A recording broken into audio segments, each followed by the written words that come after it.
You know, Billy Graham said that God has given us two hands, one with which to receive and the other with which to give. So, Jesus, near the end of his ministry in Matthew chapter 25, he says, And all of the nations of the world will be gathered unto him, and he will separate them from one another as a shepherd separates the sheep from the goats. And he'll put the sheep to the right and the goats to the left. Then he says, Come, you who are blessed of my Father, and inherit the kingdom that was prepared for you from the foundation of the world. He says, For I was hungry, and you gave me something to eat. I was thirsty, and you gave me something to drink. I was a stranger, and you invited me in. I was naked, and you clothed me. I was sick, and you visited me. I was in prison, and you came to me. And they say, Master, when did we do these things? And he said, Truly I say to you, to the extent that you have done this to one of these, the least among you, so too you have done unto me. In Isaiah 58, verse 10, it says, Feed the hungry and help those who are in trouble. Then your light will shine out of the darkness, and the darkness around you will be as bright as the noon. So no one can argue the charity of Christ. But there's a difference between charity and coercion.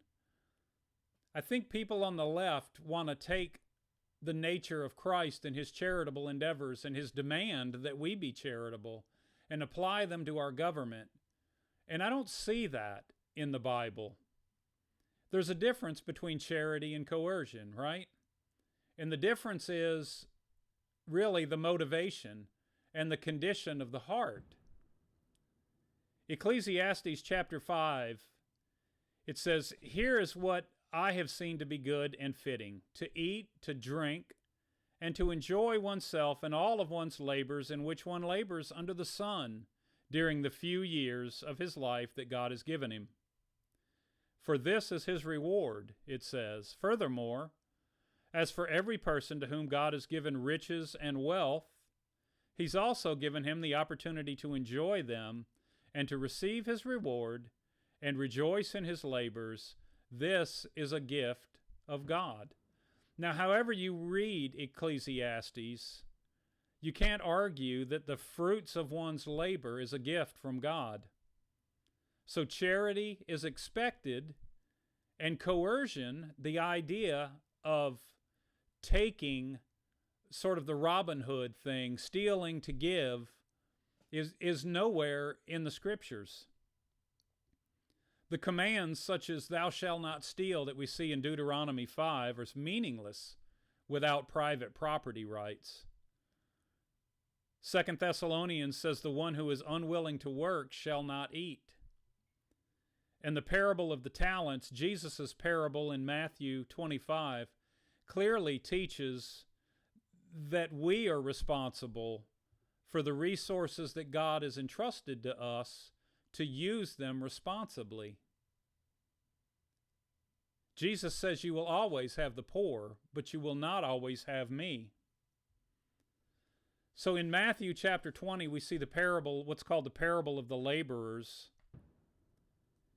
And let me say that often the things of the world are used to describe the kingdom of heaven. Jesus often uses parables of the soil, of, a sheep out of 99, to portray an image of heaven and of the kingdom of God. It's right also, then, to say that sometimes that works in reverse. And I think it does here in Matthew 20 in this parable. I think it makes, for me, the greatest argument against this idea of socialism or coercion, enforced charity, if you will. So in this passage, it says that the kingdom of heaven is likened to a landowner who goes out early in the morning to hire laborers to work in his vineyard. And he settles with them on what he'll pay them, a denarius apiece for a day's work. And then it says that in the third hour, which is 9 a.m., he goes out and he hires some more laborers. And he sends them into the field and he says, I'll give you what is right. And then he does the same thing again at the 6th hour, and at the 9th hour, and then amazingly at the 11th hour, which is 5 o'clock p.m., nearly the end of the workday, he sees people in the marketplace and he asks, what are you doing? Why are you not working? And he says, nobody's hired us. So he hires them and he sends them into his vineyard. And then the passage tells us that the evening comes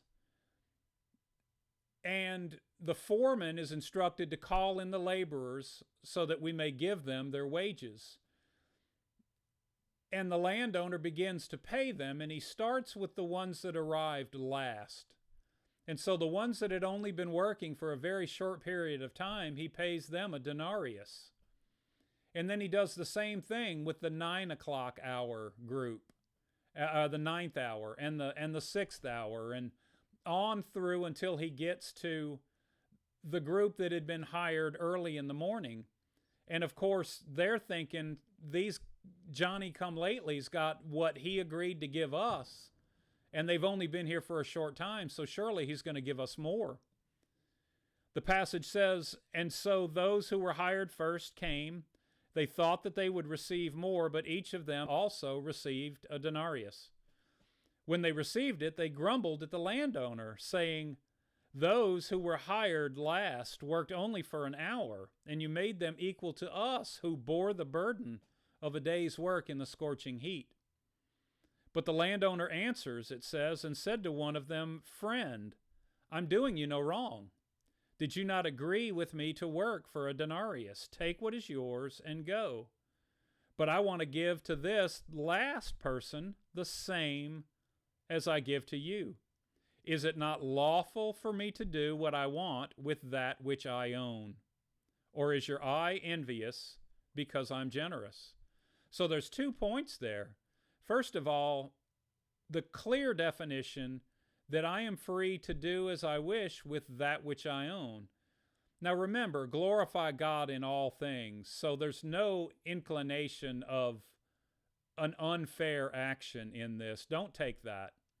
But it says, is it not lawful for me to give, to do what I want with that which is my own?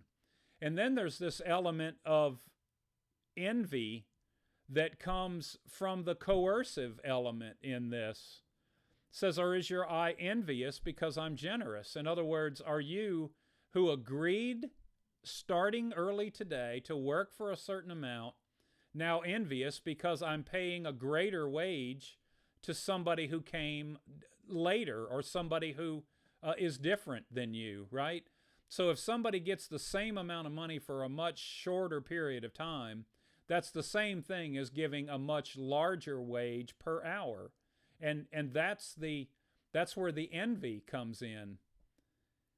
You know, it reminds me of the passage in Luke 21 where Jesus and some disciples are watching as some people are making their contribution to the treasury at the temple. And the passage tells us that these wealthy, Pharisees and scribes are giving a certain large chunk of money.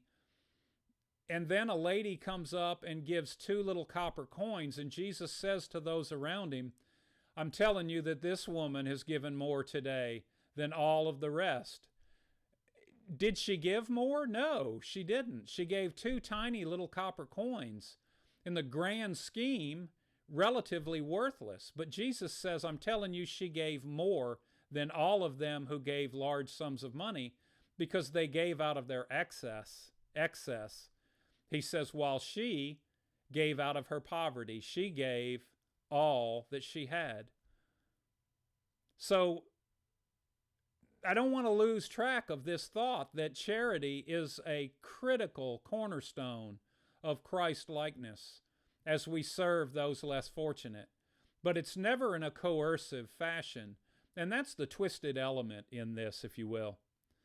Augustine of Hippo writes, one of the early church fathers, he said, what does love look like? It has the hands to help others. It has the feet to hasten to the poor and to the needy. It has eyes to see misery and want. It has ears to hear the sighs and the sorrows of men. That is what love looks like.